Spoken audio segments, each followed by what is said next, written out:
हुजूर माफ कर दीजिए, गलती हो गई। जज के सामने ठीक ऐसे ही गिड़गिड़ा रहे थे लालू यादव, और क्यों गिड़गिड़ा रहे थे ये कहानी आज मैं आपको बताने वाला हूं। एक ऐसा शख्स जिसने बिहार की सियासत को अपने रंग में रंगा, लेकिन आज वही शख्स भ्रष्टाचार के दलदल में फंसता नजर आ रहा है। हम बात कर रहे हैं राष्ट्रीय जनता दल की, यानी आरजेडी, और उसके सुप्रीमो लालू प्रसाद यादव की भी। एक बार फिर लालू यादव अपनी पत्नी राबड़ी देवी और बेटे तेजस्वी यादव दिल्ली की राव रेवन्यू कोर्ट में घिरते दिख रहे हैं।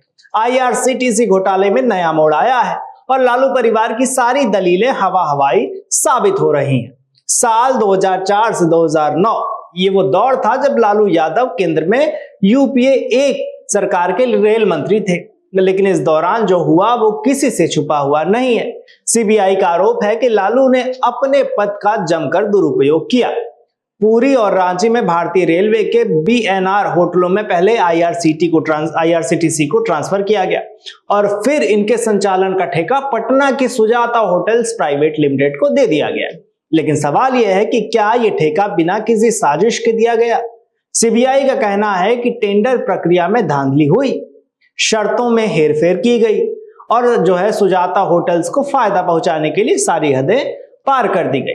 लालू यादव ने बिहार की जनता को बड़े बड़े सपने दिखाए, लेकिन सुजाता होटल्स के मालिक विजय और विनय कोचर को फायदा पहुंचाने के लिए उन्होंने रेलवे के नियमों को ताक पर रख दिया, क्योंकि इसके बदले में उनको और उनके परिवार को मोटा मुनाफा मिल गया था।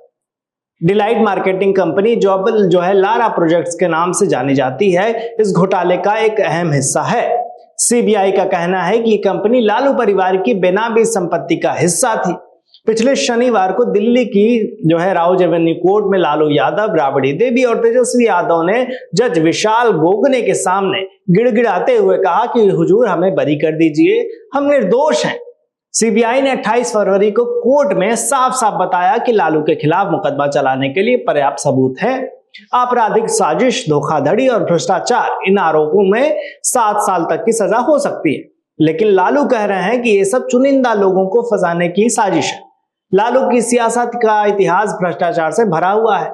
लालू का चारा घोटाले में उनको जो है सजा हो चुकी है। 950 करोड़ रुपए की हेराफेरी का इल्जाम उनके सिर पर है और अब आईआरसीटीसी घोटाला, यहां भी लालू की करतूतें सामने आ रही हैं। लालू ने बिहार की जनता को जाति और धर्म के नाम पर बांटकर अपनी सियासत चमकाई। उन्होंने खुद को गरीबों का मसीहा बताया, लेकिन हकीकत यह है कि लालू ने गरीबों का हक छीना, सरकारी खजाने को लूटा और अपने परिवार को मालामाल कर लिया। खैर, इस मुद्दे पर आप क्या सोचते हैं मैं कमेंट में जरूर बताइएगा। तब तक देखते रहिए राजस्थान वन।